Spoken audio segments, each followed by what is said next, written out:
ദേവസ്വം ബോർഡുകളെല്ലാം ഏത് പാർട്ടിയാണോ ഭരിക്കുന്നത്, മാറി മാറി വരുന്ന പാർട്ടികളുടെ അവരുടെ ടൂളായിട്ട് അവർ ഉപയോഗിക്കും.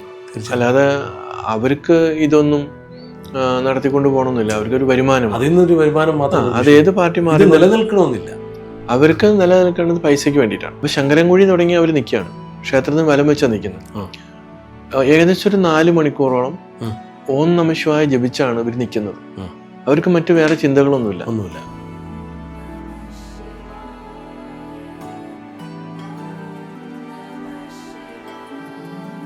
ഒരുപക്ഷെ നമ്മുടെ കേരളത്തിലോ അല്ലെങ്കിൽ നമ്മുടെ ഇന്ത്യയിലോ നമ്മൾ നോക്കിയാൽ ഭക്തന്മാർ നേരിട്ട് ഇതുപോലെ കോടിക്കണക്കിന് മന്ത്രം ചൊല്ലുന്ന ഒരു ശിവരാത്രി നമ്മൾ കാണില്ല. ഗർഭാവസ്ഥയിൽ കുഞ്ഞിന് ജന്മം കൊടുക്കുന്ന ആ സമയം തുടങ്ങി ഈ ഒരു കൾച്ചർ നമ്മൾ ഡെവലപ്പ് ചെയ്താൽ, കാരണം ഗർഭിണിയായിരിക്കുന്ന സ്ത്രീ അത്രയും മാസം ജപിക്കുകയും ധ്യാനിക്കുകയും അതുപോലെയുള്ള കാണുകയും നല്ല ഇതിനെ കുറിച്ച് വായിക്കുകയും അങ്ങനെയുള്ള പോസിറ്റീവായിട്ടുള്ളൊരു തലത്തിൽ ആ കുഞ്ഞിനെ വളർത്തിയാൽ സ്വാഭാവികമായിട്ട് ആ കുഞ്ഞ് വലുതാവുമ്പോൾ ഷോർട്ട് കട്ടൊന്നുമില്ല. ഇതൊക്കെ നമ്മൾ ഉദ്ദേശിക്കുന്നത് മനുഷ്യന്റെ മനസ്സിലെ കാലുഷ്യങ്ങൾ, ജന്മജന്മാന്തരങ്ങളായിട്ട് വന്നിട്ടുള്ള ഒരുപാട് ദോഷങ്ങളുണ്ട്, പാപങ്ങളുണ്ട്, അറിവില്ലായ്മയുണ്ട്. അതിനെ മാറ്റിയെടുക്കാൻ വേണ്ടുന്ന ഒരു ശുദ്ധീകരണ പ്രക്രിയയാണ്. അതിനുള്ള വേദി നമ്മൾ ഒരുക്കുന്നത്. നമുക്ക് വിഗ്രഹത്തിന് അപ്പുറത്തേക്ക് ചിന്തിക്കാനുള്ള ഒരു മനസ്സാണോ ഒരാൾക്ക് വേണ്ടത്? അപ്പോൾ അവിടെ വിഗ്രഹങ്ങൾക്ക് യാതൊരു പ്രസക്തിയില്ല. ഞാനിത് എടുത്ത് ചോദിക്കാൻ, പക്ഷേ ഇവിടെ നമ്മൾ അരിയപ്പുറത്ത് ചെയ്യുന്നത് ഇപ്പോൾ ഒരു 10 വർഷമായിട്ട് ഗുരു പ്രതിഷ്ഠ നടത്തിയ സമയത്ത് നമുക്ക് തീരാവുന്ന രീതിയിൽ ശങ്കരൻകുഴിയിൽ നിന്ന് 1008 കുടം ജലം നമ്മൾ അവിടെ നിന്ന് പൂജ നടത്തി എടുത്തിട്ട് ഭക്തന്മാർക്ക് 10 ദിവസം വ്രതത്തോടു കൂടി വരുന്ന ഭക്തന്മാർക്ക് നമ്മൾ മുക്കി കൊടുക്കുകയും അവരിങ്ങനെ കൈമാറി ഓം നമഃ ശിവായ ജപിച്ച് ആണ് അത് അവസാനം അഭിഷേകം ചെയ്യുന്നത്.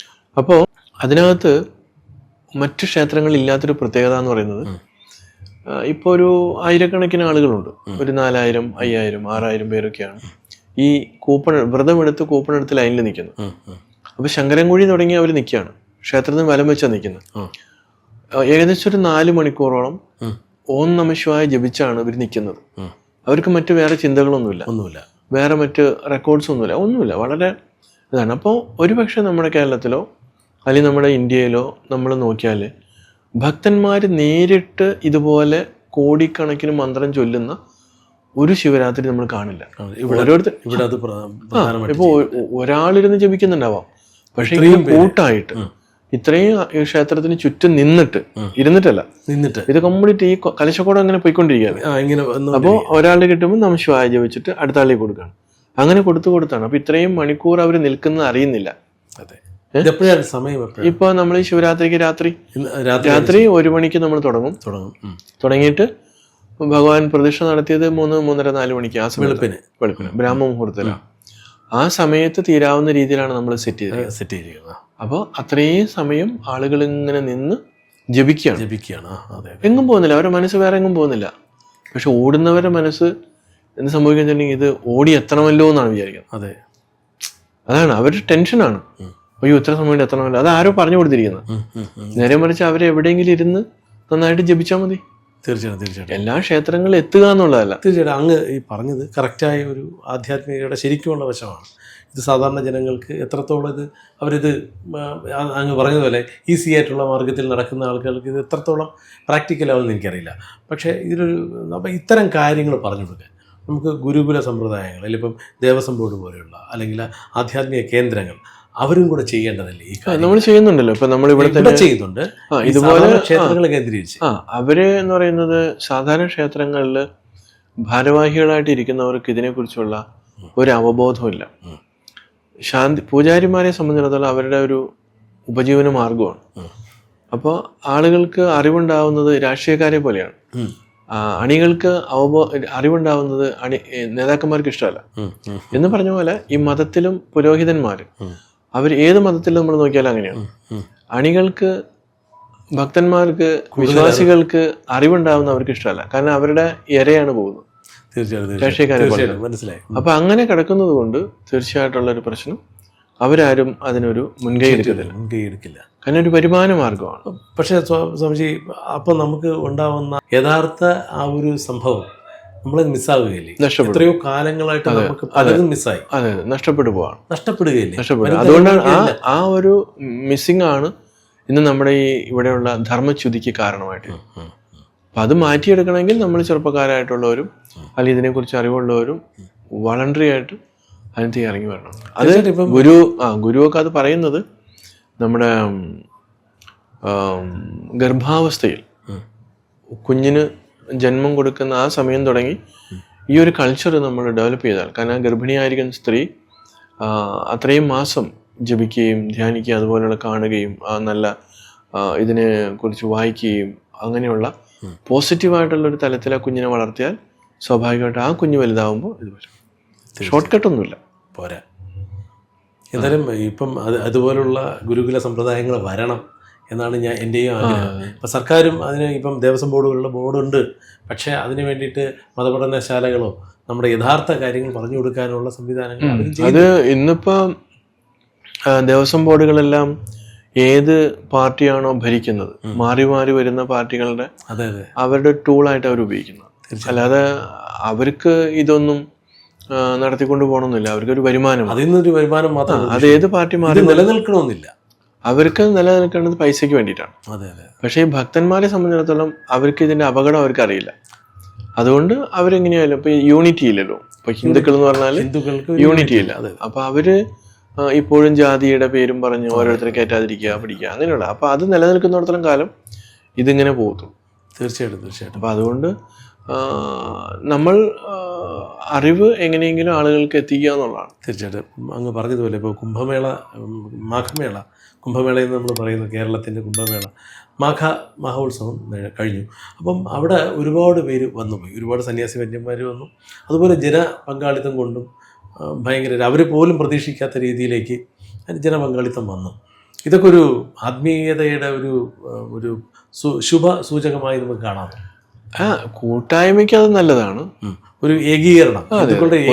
പൊതുവെ ഈ വടക്കേ ഇന്ത്യയിലാണ് ഈ കുംഭമേളയൊക്കെ എത്രയും ഒരു ഇത് വന്നിട്ടുണ്ട്. കാരണം പണ്ട് കാലങ്ങളിൽ 12 വർഷത്തിലൊരിക്കലാണ് സന്യാസിമാര് ഒത്തുകൂടുന്നത്. അതെ. അപ്പൊ അതിനകത്ത് സാക്ഷാത്കാരം നേടിയിട്ടുള്ള ഉണ്ടാവും. അപ്പൊ അങ്ങനെയുള്ള സത്തുക്കൾ ഒന്നിച്ച് കൂടുമ്പോൾ അവിടെ വന്ന് നദിയിൽ കുളിച്ച്, അതിനുശേഷം മറ്റു ഭക്തന്മാരും അവിടെ കുളിച്ച്, അതിനോടൊപ്പം ഉപനിഷത്തിന്റെയും അങ്ങനെയുള്ള ആധ്യാത്മിക ഗ്രന്ഥങ്ങളുടെ പഠനം ഉണ്ടായിരുന്നു. അതിനു വേണ്ടിയിട്ട് ഒന്നിച്ചു കൂടുന്നത്. അപ്പൊ ആ രീതിയിലുള്ള പഠനമൊന്നും നമ്മൾ കാണുന്നില്ല. ഒരു കൂട്ടായ്മ, അതിന്റെ പേര് കുറെ റിച്വൽസ് നടത്തുന്നു എന്ന് മാത്രമേ ഉള്ളൂ. ഇപ്പൊ നോർത്തിൽ അങ്ങനെയല്ല. നോർത്തിൽ ഇതൊക്കെ നടക്കുമ്പോഴും ഓരോ ഏരിയകളിൽ അവരവരുടെ പഠന ക്ലാസ്സുകൾ, അങ്ങനെ ഒരുപാട് കാര്യങ്ങൾ. കേരളം പോലുള്ള ഭാഗത്ത് ഇപ്പൊ അതിനുള്ള എല്ലാ സാഹചര്യങ്ങളും ഒത്തുവരുന്നില്ല. അവർ ആദ്യമായി ചെയ്ത അപ്പൊ അതിൻ്റെതുള്ള പരിമിതികൾ ഉണ്ടാവും അവർക്ക്.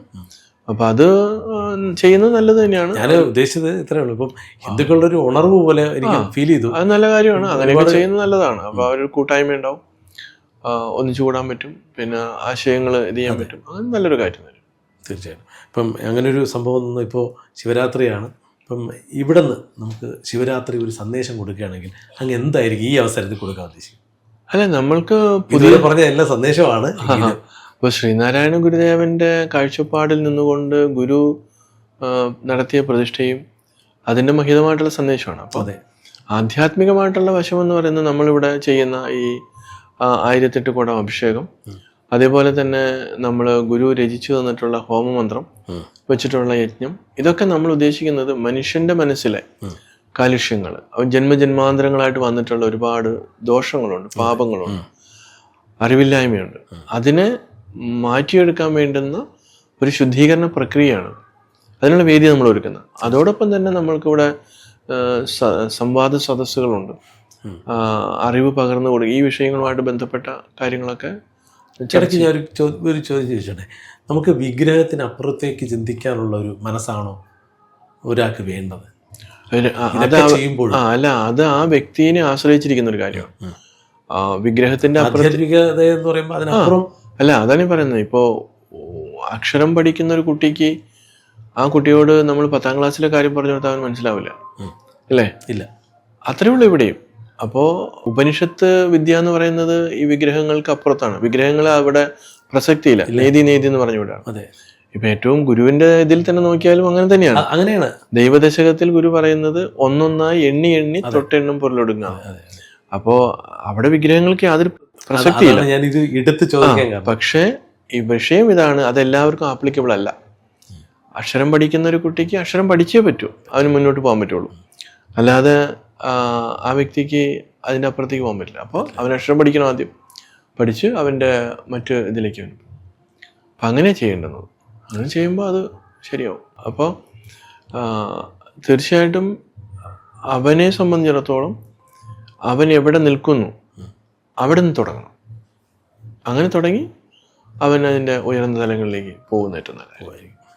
ഈ വളരെ തിരക്കേറ്റ സമയത്ത് ഞങ്ങൾക്കൊരു ഇത്തരം ഒരു സംവാദത്തിന് അങ്ങ് വന്നതിനും ഞങ്ങളിവിടെ ക്ഷണിച്ചതിനും എല്ലാ ഭാവങ്ങളും നന്ദി. നമസ്കാരം. എല്ലാം കൂടുതൽ അറിവ് ഇതിലൂടെ മറ്റുള്ളവരിലേക്ക് എത്തിക്കാൻ പറ്റുക എന്ന് പറഞ്ഞ വലിയൊരു സംഭവമാണ്. കാരണം ജെന്യുവനായിട്ടുള്ള കാര്യങ്ങൾ ഇന്ന് ധാരാളം സോഷ്യൽ മീഡിയ ഉണ്ട്. അതിലൂടെ നമുക്ക് ചെയ്യാവുന്ന കാര്യമാണ്. അവരവർക്ക് പറ്റുന്ന രീതിയിൽ അത് പോസിറ്റീവായിട്ട് അത് ചെയ്യണം. തീർച്ചയായും സ്വാമിജി നമ്മളെ അനുഗ്രഹിക്കണം. തീർച്ചയായിട്ടും.